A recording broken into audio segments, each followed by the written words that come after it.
কোরআনে আছে, ফাকাইফা ইদা জিনা মিন কুল্লি উম্মাতিন বিশাহিদ ওয়া জিনা বিকা আলা হাউলা'i শাহিদা। নবীকে বলছে আল্লাহ, বন্ধু আপনার উম্মতের প্রত্যেকের আমলনামা আমি আপনার হাতে দেখাবো, আপনার হাতে, আপনার সামনে পেশ করব, আপনি দেখে কথা বলবেন। আমার কাছে সুপারিশ আপনি কইরেন, মানা নাই, কিন্তু আপনি দেখে করবেন।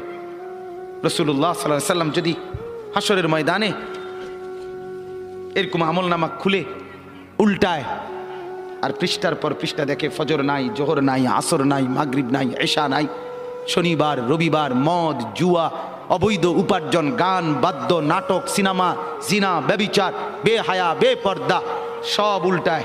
আল্লাহ নবী সাল্লাল্লাহু আলাইহি সাল্লাম তখন বলবে, উম্মত কি এটা? উম্মত আমার 23 বছরের এত চোখের পানির কথা একবারও মনে হয় নাই?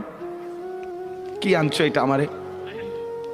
উম্মত তুমি জানো না আমি যে তায়েফের পাথরের আঘাতে পুরা পিঠ চালনির মতো জাজরা বানায় ফেলছে আমার? শোনো নাই তুমি? আমারে যে উহুদের ময়দানে দান দান শহীদ করে রক্তাক্ত করছে, তুমি শোনো নাই? আমি যে 14 দিন পেটে ক্ষুধার তাড়নায় পাথর বাঁধছিলাম, উম্মত তোমার মনে নাই?